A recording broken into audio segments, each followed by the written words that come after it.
Welcome to our first presentation of the day. This keynote is one that everybody has been excited about. We're going to be hearing from Chuck Lukaszewski. He's going to be talking to us about something he's actually talked to us about in the past before at our conferences, 6 gigahertz. But between that time and now, a lot has changed in relation to 6 gigahertz and its use in Wi-Fi technologies. We've seen it grow in what it offers to us, but more importantly, we've seen it become available to us. And so we're going to start to see the hardware come, and Chuck's going to talk to us about this technology in this presentation. And as you know, he's the person to go to find out about 6 gigahertz Wi-Fi. So what we're going to do right now is bring Chuck to you and make sure you ask those questions in the Q&A panel if you have any, so that we can get those answered after his presentation.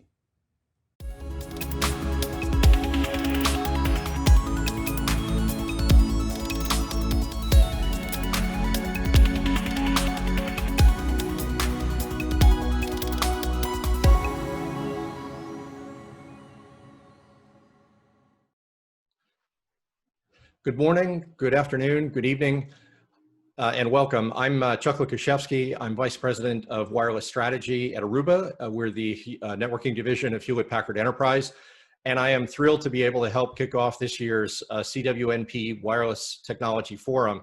I'm incredibly sorry, obviously we can't be together in Vegas, but I also can't think of a better way to kick off the conference this year than talking about the truly momentous decisions that have been made starting in the United States and is now starting to be followed in other countries to open up vast new amounts of unlicensed spectrum for Wi-Fi. And in this day of home teleworking, the need for fast consumer broadband applications has never been greater. So again, really looking forward to it. And those of you who may have seen some of this material in the past, strap in because, I like to freshen things up. And we have a bunch of late breaking items and some material that you won't have seen before. So let's start by talking about, actually, before we get to the 6 gigahertz band, I want to take a quick detour. Speaking of breaking news, is give you an update on recent developments in the 5.9 band in the United States, also known as UNI 4. And you may have heard me in the past talk about this as a band that probably didn't have much of a future. We were, many of us were surprised basically late last year, pleasantly, when the FCC finally did issue a notice of proposed rulemaking to open up or actually to revisit, I should say, this 75 megahertz of spectrum. And the reason I'm bringing it to you now is that there's a very real possibility that the commission is going to rule on this before Christmas. And so I wanted to kind of break the news here and give everyone a quick sit rep in terms of what they might be able to expect. And of course, until the actual order is voted on and released, we won't know for sure. But the NPRM basically proposes to take the 75 megahertz, which in the past has been allocated to what's called Intelligent Transportation Systems, or ITS, and to basically subdivide that into the lower 45 megahertz, which would be made available for unlicensed use, such as Wi-Fi, and then the upper 30 megahertz would be reserved to ITS on a continuing basis. But in addition to the previous technology, which is called DSRC, which has never really seen adoption from the automotive industry until very recently, the cellular industry has advocated that an LTE technology called C-V2X should be permitted in this 30 megahertz. You can see the band plan on the right side of your screen. And this basically is just a blow up of what you might be able to expect in this boundary area between the 5 gigahertz channels that we're all very familiar with and the new 6 gigahertz channels that we're all looking very much forward to. So you can see what a difference 45 megahertz actually makes here because of the way the UNI 3 band was laid out. The 45 megahertz actually is enough to give us 3 20 megahertz channels because of some guard band reservations that were there before. And you can see that that rounds out the channel map all the way down and gives us not only a new 80, but that is not DFS, subject to DFS rules, but also a whole new 160. So it really is an important decision, and we commend the commission and the chairman, Chairman Pai, and all of the commissioners. Chairman Pai testified last week, along with the commissioners, that it was their intention to move expeditiously on this ban, and they have all five commissioners and the chairman have indicated a desire to essentially see the layout that I've shown here come to pass. So very exciting new development, and stay tuned. So with that, let's move up the dial now to the 6 gigahertz band. And just to sort of put this in perspective, I've said a number of times in writing and in presentations that in some ways this decision is an even more significant decision than the original decision to open up the band for unlicensed. Obviously, we wouldn't be here having this discussion if that hadn't occurred. But the environment this time is so much different. The competition for mid-band spectrum is more fierce than it has ever been. The channels are wider than they've ever been to facilitate the kind of speeds we have today. And of course, to allocate 1200 megahertz, just the magnitude of it the difficulty is hard to overstate. Particularly when, as we'll talk about, this is a band that is heavily used by a variety of very critical organizations and industries in this country. So we are thrilled to be able to say that the rules took effect in the United States on July 27, the first companies have announced product. We'll talk a little bit about the timeline a little later, but before we get to that, let me just walk through some material around why this matters and a little bit about Wi-Fi 6. So Wi-Fi 6, which is going to be the only technology in this band, really is a step change in performance. It's obviously the next generation of Wi-Fi, and companies like Aruba have been shipping Wi-Fi 6 access points now for as much as a year and a half. And Wi-Fi 6 is the first Wi-Fi standard to not focus on just a pure top-line performance number. We did that in Wi-Fi 5. We said we want to hit at least a gigabit per second of raw over-the-air speed. But this time around, we're trying to use the air that we have a lot more efficiently, effectively, while at the same time pushing that top-line number. So there's wide channels, right? 160s are going to be much more prevalent, especially in 6 gigahertz. That was one of the key objectives of this band, was to be able to use 80 and 160, by default, essentially out of the box.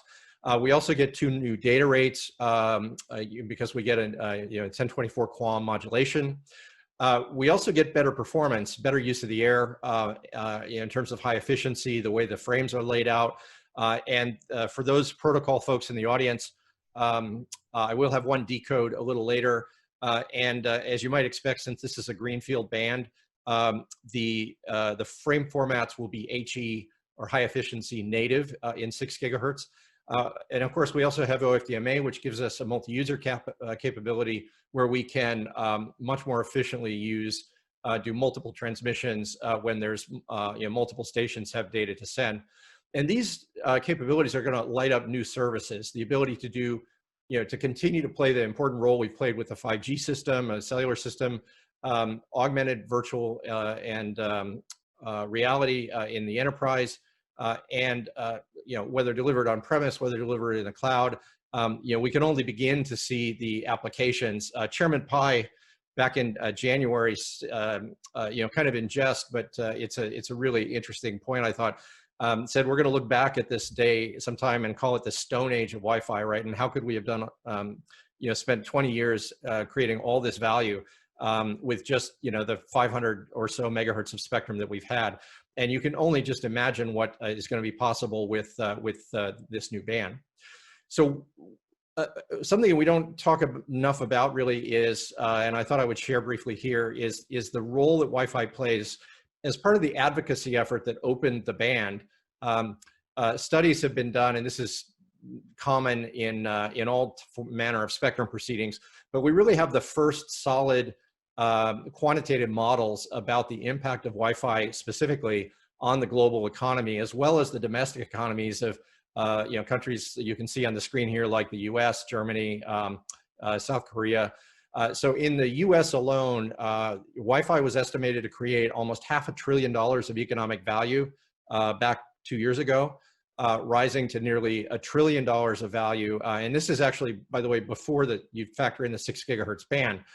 Worldwide, we were already at almost 2 trillion, on our way to 3.5 trillion by 2023. And of course, we're all living with COVID at home, and trying to deal with work and school and family, and to stay connected. And policymakers have really, I think, wisely, begun to understand the importance of growing the technology, the spectrum portfolio. Also, I want to address, I get a ton of questions in my role about, Wi-Fi versus 5G, and do I have to choose one versus the other, and how should a customer or a partner think about it? So we're here to say that Wi-Fi and the cellular networks are very complementary. They always have been. I'll show you some data on the next slide. But essentially, if you think about many of the 5G use cases, they all include Wi-Fi at the end, if not elsewhere.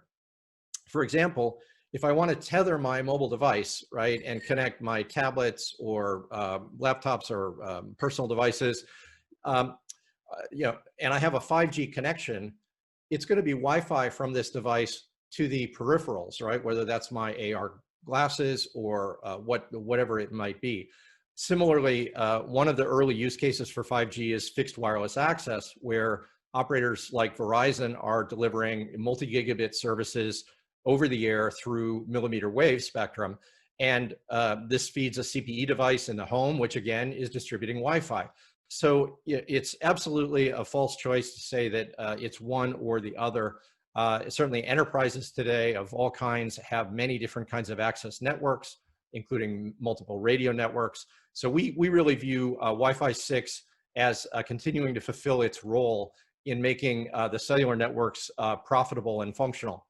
And sort of to that point, data that you may have seen, but it is the case that Wi-Fi has carried an increasing amount of cellular traffic, or traffic originating from mobile devices, would be a more accurate way to say it, for decades now, all the way back to the 2G timeframe.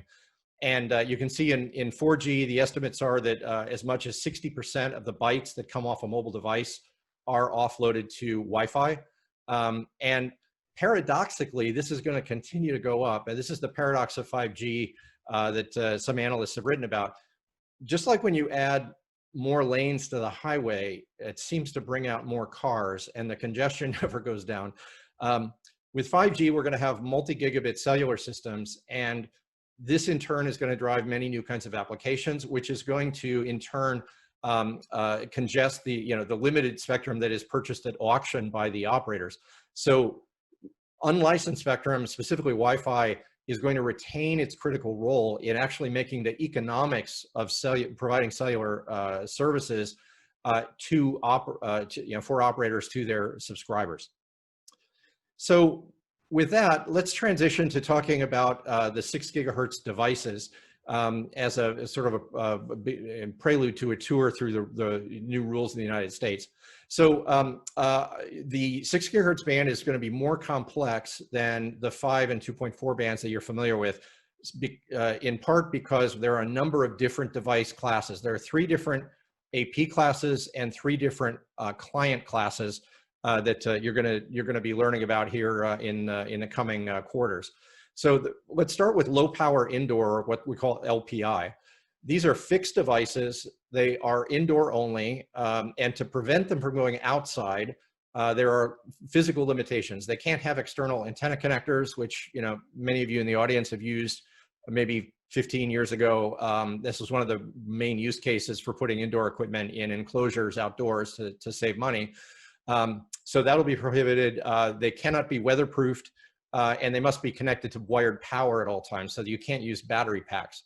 And the idea with this device class is that by ensuring that they're indoors and by limiting the power, which is up to 63 times lower power than what's authorized under the next AP that we'll look at, this will be more than adequate to protect the incumbents in the band, primarily the fixed microwave operators, from Wi-Fi devices. The next class is what are called standard power APs, and these are again fixed, so they're going to be permanently mounted. This is an indoor-outdoor class. Most of these will probably be outdoors, but there are some corner cases where we think we may see indoors. And these are going to be controlled by what's called an automatic frequency coordination system, spectrum database, similar to, if you know anything about TV white space, or more recently, the CBRS band in the United States, similar to the SAS in the CBRS environment, the Spectrum Access System, but much, much, much simpler, because the incumbents that we're dealing with in the 6 gigahertz band are more straightforward than the 3.5 band. Because of the spectrum database requirement, the law will now requires that these devices be capable of detecting their location automatically. And that most likely it will be GPS for outdoor devices. Indoors, we'll see. And then there are some limitations with respect to the elevation angle. Again, we have satellite incumbents in this band, and so to help protect the satellites, there's a restriction on how much EIRP you can put above the horizon. So that these two device classes were approved in the rules. The LPI devices are expected to ship first. I'll go through the timeline shortly. The class that we were very hopeful the commission would move ahead with, but they did not, is called very low power APs. So the two categories we just looked at are fixed. The APs don't move. So what about all the mobility cases that Wi-Fi supports today, right? The tethering off the mobile device, virtually every form of public transportation has mobile Wi-Fi in cars is an increasing amenity. So this is the purpose of the very low power class. And again, so these will be mobile, indoor and outdoor, and these have 160 times lower energy than what the standard power APs permit. And the easiest way to think about this, the way we talk about it, is that it's multi-gigabit speeds at short range. So 2 gigabits, for instance, at about 3 meters. So moving on to clients.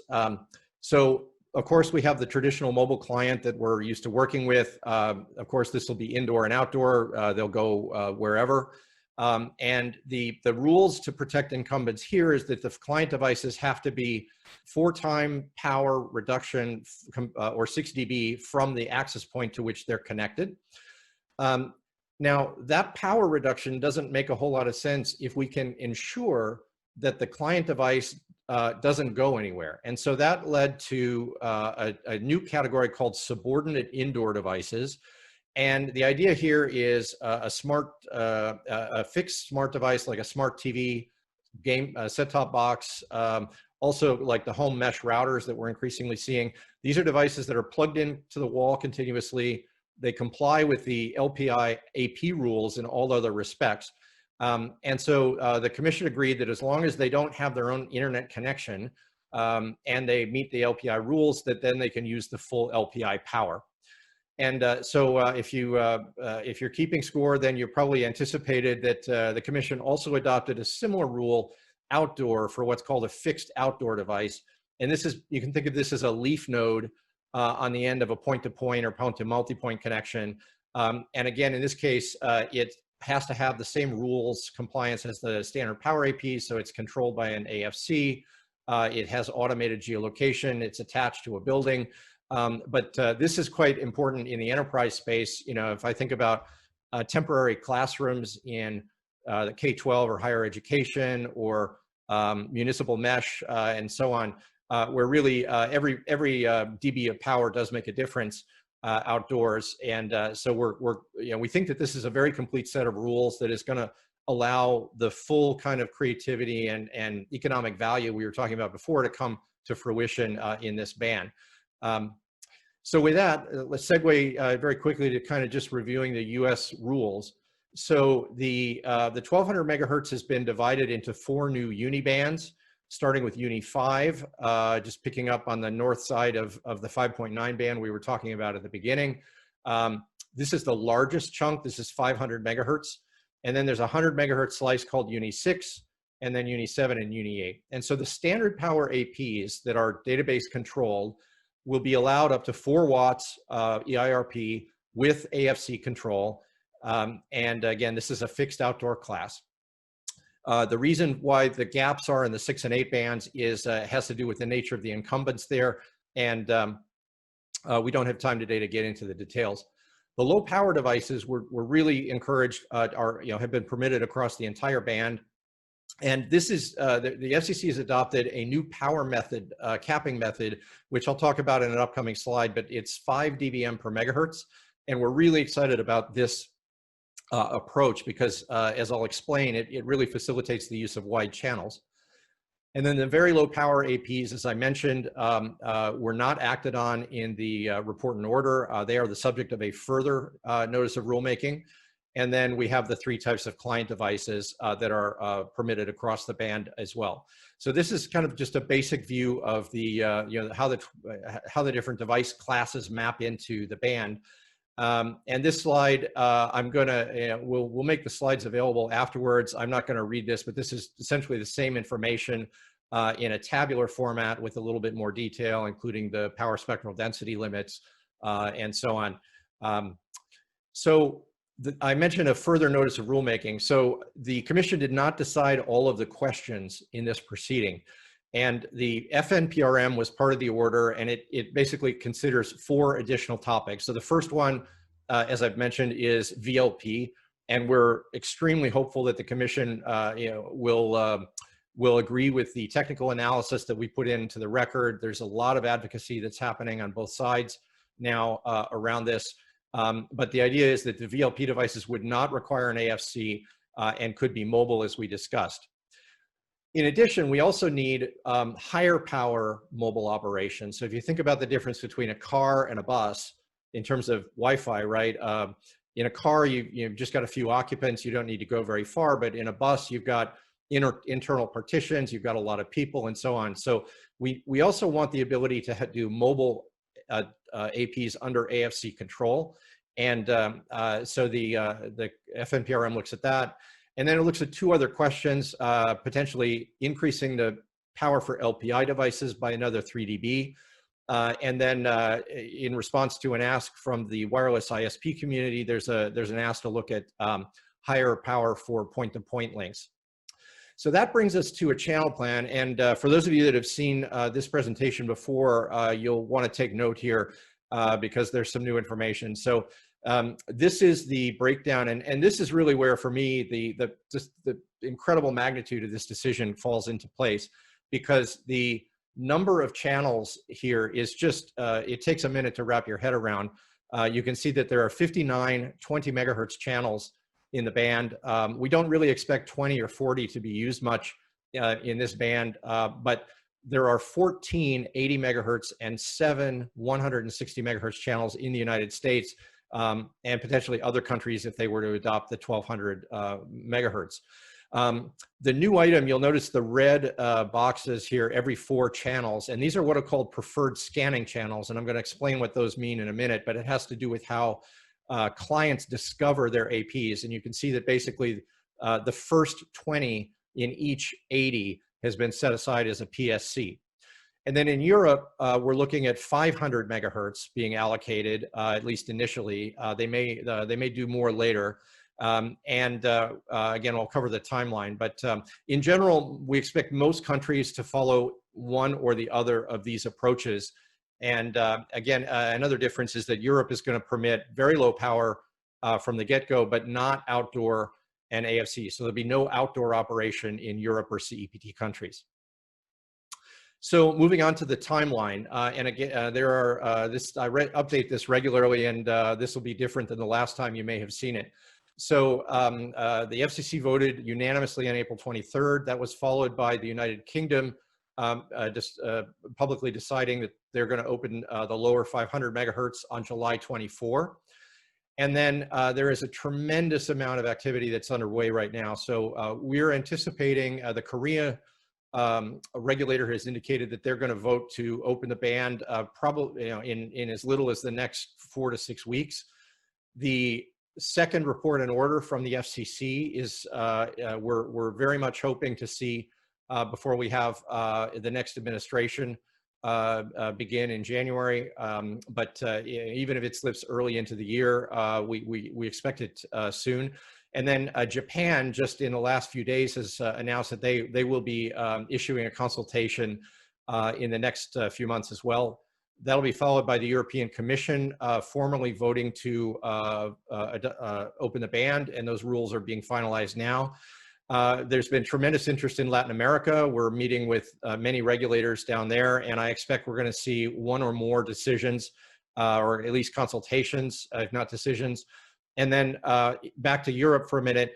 After the EC votes to adopt the ban, then all the EU members have 6 months to transition or transpose those rules into national law.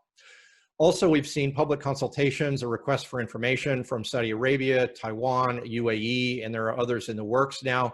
So really, I mean, in terms of the US decision clearing the way for other countries to follow our lead, you really see how that comes to play. So now in terms of a product portfolio, so the first 6 gigahertz radios were announced in January by Broadcom. Towards the end of this year, we expect to see the first LPI consumer EPs. In fact, I think the first one was just announced recently from ASUS. And then I'm showing this in the February-March timeframe next year, but certainly by Mobile World Congress 21, there will be at least one, probably the Samsung devices. They tend to adopt new technology early on. And it's entirely possible that Apple will include Wi-Fi 6E in the next iPhone. So you could have the two major smartphone vendors, both with 6E products by end of Q1 next year. I expect you'll start to see enterprise LPI equipment shipping by summertime, and then into the US and of course into other countries, particularly Europe, as they come online. And then finally, the AFC process. So we continue to work. We'll talk about AFC later, but there's a multi-stakeholder process that we've started with the incumbent community that's going to take probably the better part of a year, maybe longer, to figure out the rules and the certification requirements. And then late next year or early 2022, we expect to start certifying AFC equipment. Obviously, Aruba is a key player in that space. It's very important to us and our customers. And I think that would put you, you'd be thinking about early 2022 for the first outdoor 6 gigahertz APs in the world, so in the United States. So that's a little bit about what you can expect. That's the latest on the timeline.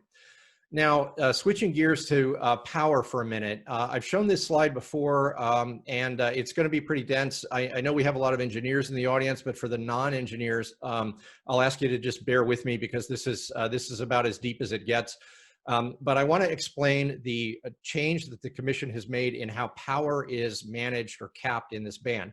So, as you know, we have different channel widths available to us, 160 megahertz and Wi-Fi 6.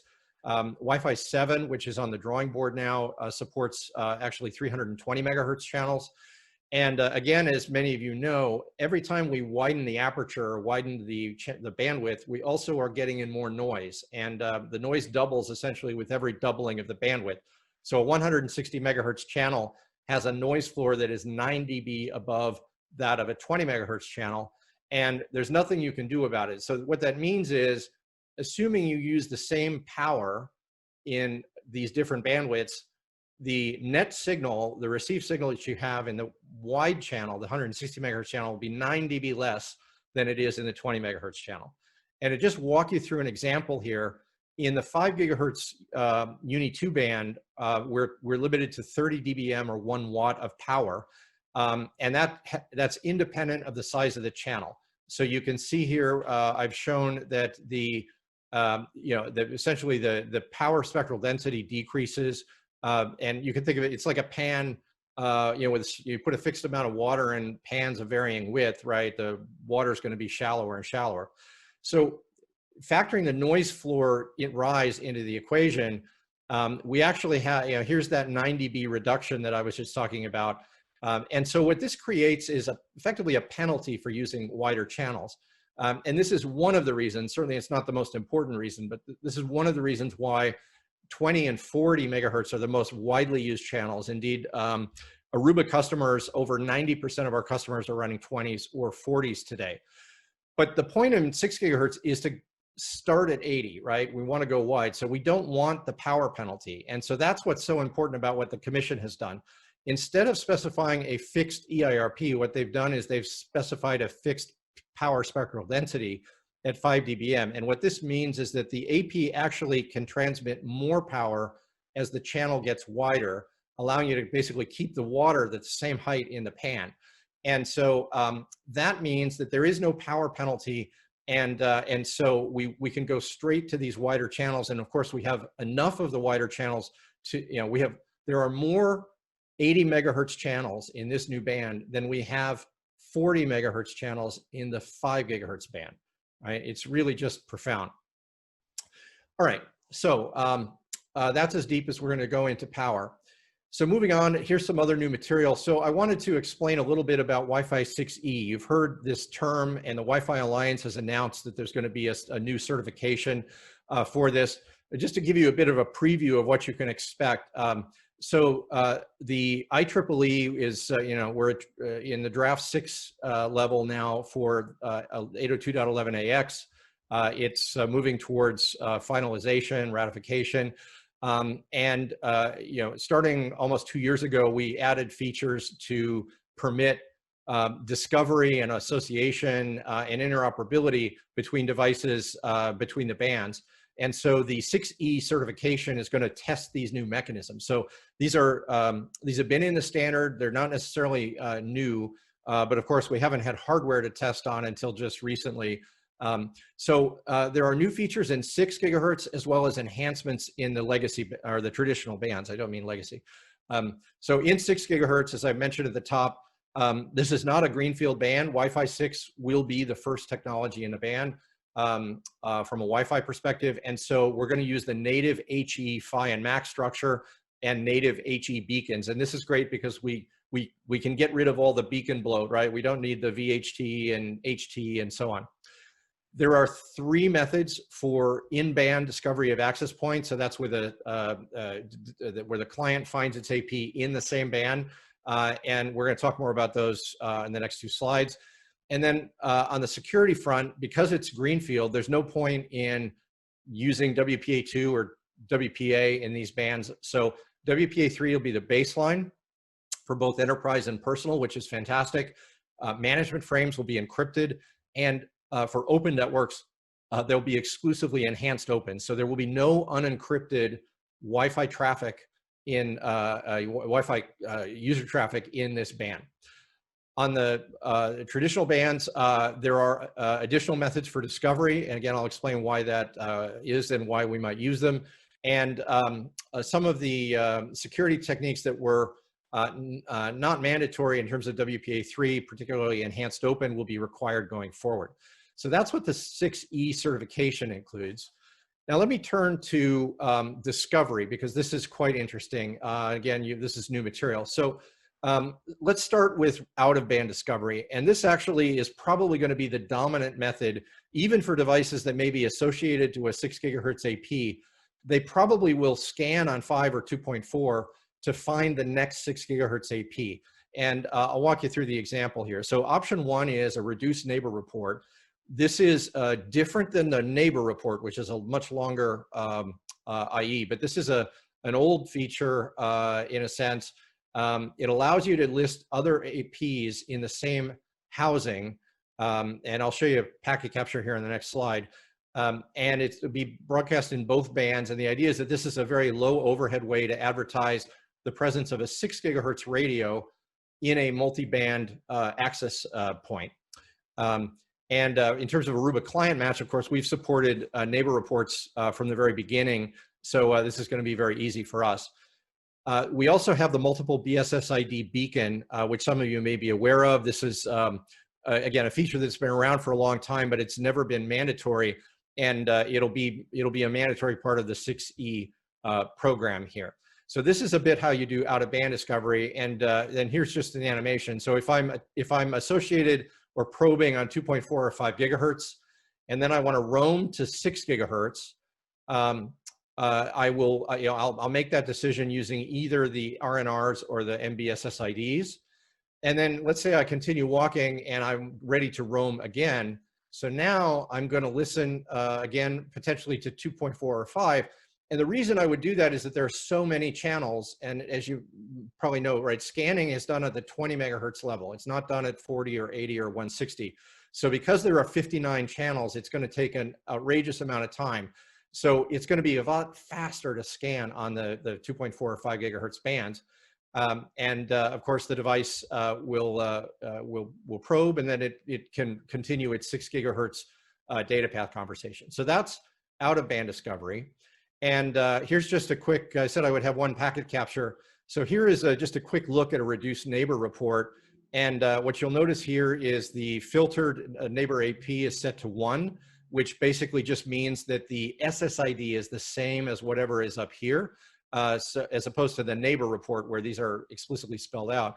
And then you'll see the operating class is 133, which this is a new operating class in the AX standard, which which translates to 80 megahertz in the 6 gigahertz band. So that's a little bit about how this technique works. In terms of in-band discovery, there are two scenarios here. One is I'm connected to a multi-band AP, and for some reason I don't want to probe or look at other bands. And then, of course, what do I do about single band APs? So my phone, and I'm tethering to another device. So I don't have multi-band to begin with. So there are two options here. The first is in-band passive scanning. This is provided by what are called FILS discovery, fast initial link setup discovery, which you can think of as a sort of a super concise beacon. And then there's also the idea of an unsolicited probe response. You can think of it like a gratuitous ARP, but essentially just advertising the presence of 6 gigahertz APs. And then kind of the least used technique we think will be the actual traditional active scan. And if this is done, it'll be on the preferred scanning channels. And I showed those to you on the previous diagram. It's basically the first 20 out of each 80 in the channel plan. So in terms of how you deploy Wi-Fi 6E in enterprise networks, we do expect, and it is the case, that they're going to be tri-band units, and now you can see kind of why that would be. We also, there are no 6 gigahertz clients in the world today, so we can't have any channel gaps. If we were to try to combine 5 and 6 gigahertz together into one uber pool of capacity, right? There would be gaps from that a non-6 gigahertz client would not be able to manage as well. So the initial APs are going to be tri-band, and given the power capabilities that we've just reviewed, we think that enterprise networks are typically deployed at these days it's 2,000 square feet, 200 square meters per AP. We even see more dense networks than that these days. So the rules the commission has given us are more than adequate to basically match the coverage for these 3 bands in the enterprise. Now, this might be very different in a home environment, residential environment, environment with higher attenuation in the walls, but for normal enterprises, the basic bottom line is you're not going to have to pull new cable for these APs. In terms of the switch ports, what is different is particularly if you've got gigabit edge now and you're thinking about a refresh, you really want to be thinking about multi-gigabit ports. If I have a traditional dual band AP talking to a 2-stream client, you can see that you can kind of get to almost a gigabit per second, right? If I talk, it's about 300 megabits on the 2.4 radio, not quite 600 on the 5 gigahertz radio. But look at this, right? The 6 gigahertz radio in an 80 megahertz channel can do 1.2 gigabits per second to a single station, even before we get to multi-user features. And the 160 megahertz is 2.4. So realistically, you're looking at, on a 4x4 access point, 3 to 4 gigabits per second if you're running with 80s, and as much as 6.5 if you're running 160s. So there's no question anymore. You should be using multi-gigabit, what we call smart rate ports on your edge to serve access points. From a power perspective, I think it's probably going to be the case that the 2x2 and 4x4 APs mostly fit within the 30-watt budget for most vendors, but the 8x8 APs are going to require 60 watts. There's no getting around it with the hunger of the radio chains. So I'm going to close out by just sharing a little bit about AFC. So again, AFC, we said, is probably not going to hit the market until 2022 at the earliest. And I said that the rules require that these devices be capable of self-locating locating themselves. So outdoors, that means GPS. Indoors, there may be other techniques. But essentially, each AP must contact its associated AFC every 24 hours to get an updated list of spectrum availability. And that allows the commission to make changes, to disable Wi-Fi if there's an interference concern, or what have you, or potentially there are always new links going up as well. So what's true today might not be true tomorrow. The AFC operators then receive those queries and return the results. And the AFC operators in turn are connected to what's called the Universal Licensing System. This is the FCC's database of incumbent operations. And this is updated on a continuous basis. And so it's expected that this is how the AFCs will get their information about what they're going to be protecting. Speaking of protection, so the incumbent that we're most concerned about, and again, there are a number of different kinds of incumbents here, but it's what's called the fixed service. And these are very long distance point-to-point links, anywhere between 15 kilometers and 60 kilometers. The median length is around 30 kilometers in the United States. They can have different antennas, higher gain, lower gain, but in general, we're talking about super narrow beams, right? Very unusual for the Wi-Fi folks here. These are 1.5 to 2 degree beam widths. And so let's say we had an FS receiver that was operating on this, 30 megahertz wide, and that's another difference. The channelization is very different than we have in Wi-Fi. So basically, the way the AFC will run a calculation, and it'll identify what's called a protection contour in front of every FS receiver in the country. And of course, each link has a transmitter and a receiver. So it'll be doing that calculation for both ends of this link here. But just following on with the example, so the AP determines its position, makes the request to the AFC and says, I'm at this latitude, longitude, elevation. And as long as those coordinates are outside of the protection contour, then an AFC device will be permitted to transmit on this spectrum in that location. But if any part of the AP touches or is inside the protection contour, it'll be disallowed from using, in this case, I'm showing this 30 megahertz here from 6300 to 6330, and you can see that that's crossed off here. As a reminder, AFC is not permitted in the Uni 6 band. And as I'll show you in the next slide, this can actually get quite complicated in a metro area. It's common to see hundreds of microwave links in the larger metropolitan areas, or in the 50 or 100 largest cities in the United States. So it is the case that there may be multiple channels that are disallowed. And so what we're showing here is an example where each of these colors is a different FS of a different bandwidth. You can see a 10 megahertz here, and then some 30s. And again, the channelizations don't line up. So if this 30 is out, that takes out two 20s, a 40, an 80, and a 160.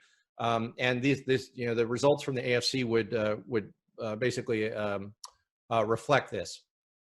So what's a protection contour? So now you've got the concept. Maybe just to show you some of the complexity that's involved.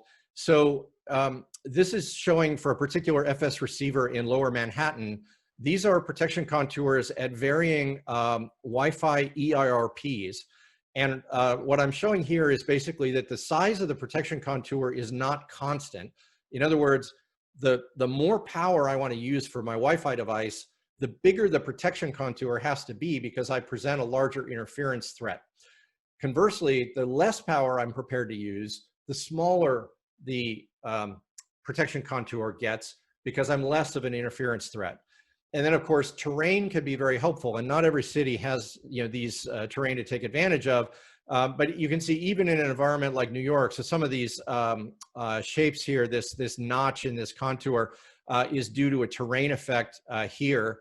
But in a much more elevated scenario, so if you think about the San Francisco Bay Area, for example, between valleys or Salt Lake or what have you, Los Angeles, the terrain effects might very well permit reuse closer in than you would otherwise have at a particular power level. And so the AFCs are going to have quite a job to do in this respect.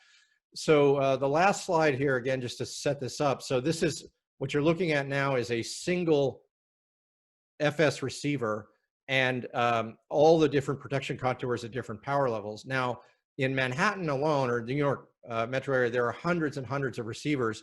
If we look at Dallas, just to give you another example, so this is a close-up of links. All the colored lines here are different FS links that are terminating, sending, transmit, received in downtown Dallas on various high-rise buildings. Of course, Texas is pretty flat. Dallas, the Dallas area in particular is pretty flat.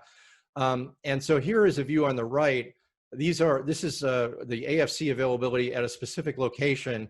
And you can see we've shown all the different protection contours for those different links that are heading out. And you can see the resulting effect on spectrum availability in downtown Dallas. And we end up with only 4 80s in this case, and looks like about 9 40s.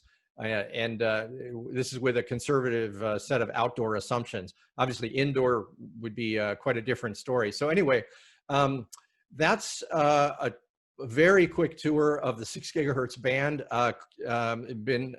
Really appreciate CWNP giving me the opportunity to talk to you today.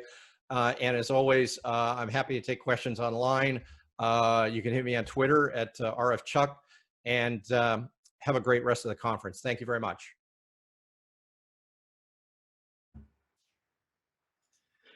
Hey, Chuck, thanks for the presentation. And we're going to spend a little bit of time here with some Q&A. We've had some questions coming in from some of our participants today, and want to make sure we get as many of those answered as we can here in just a few minutes live in the conference. First of all, thanks for joining us here live for the Q&A. How are you doing today?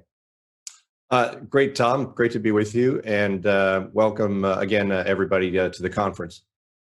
Absolutely, thanks. And Chuck, we really appreciate you doing this. It was a high demand presentation. A lot of people wanted to hear from you and make sure that we got the most recent updates on 6 gigahertz and really good information.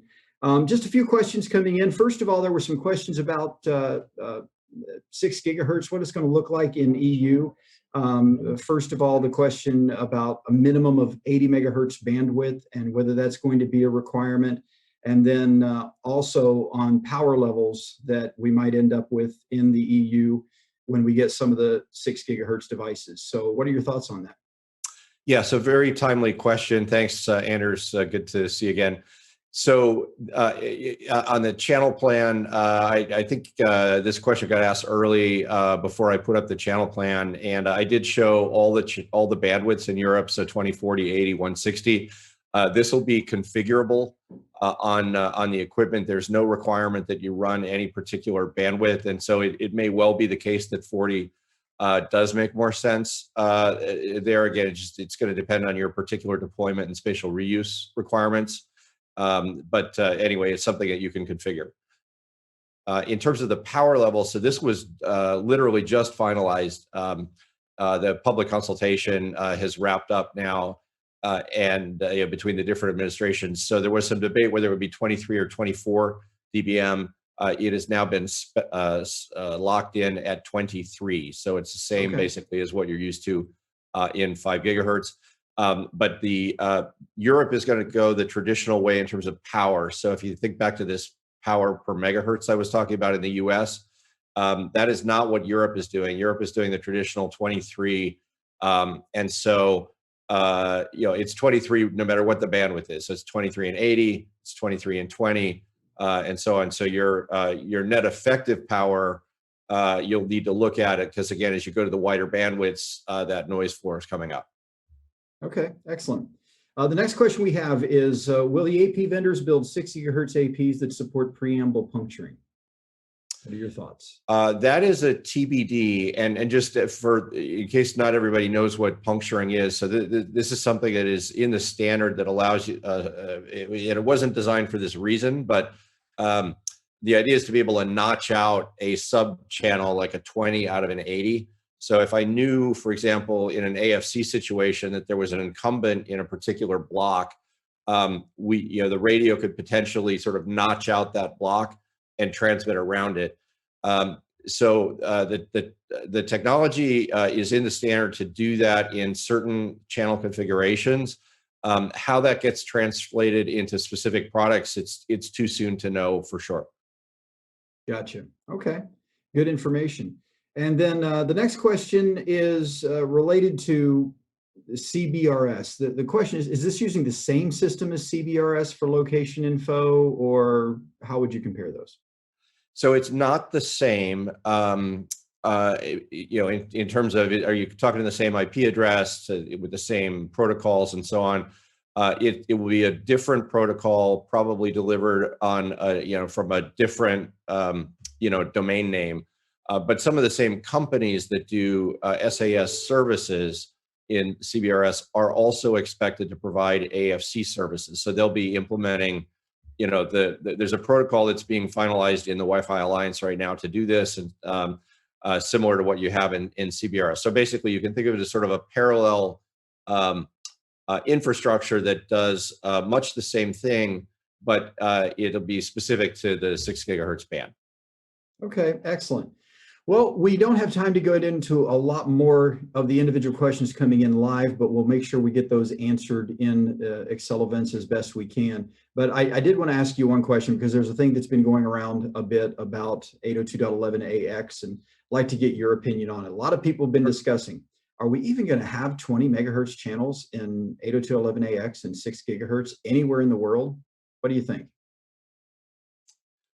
So probably more likely in countries that opt for the European model, or at least the starting European model. I want to be clear that we're very optimistic Europe is going to ultimately open the top of the band as well.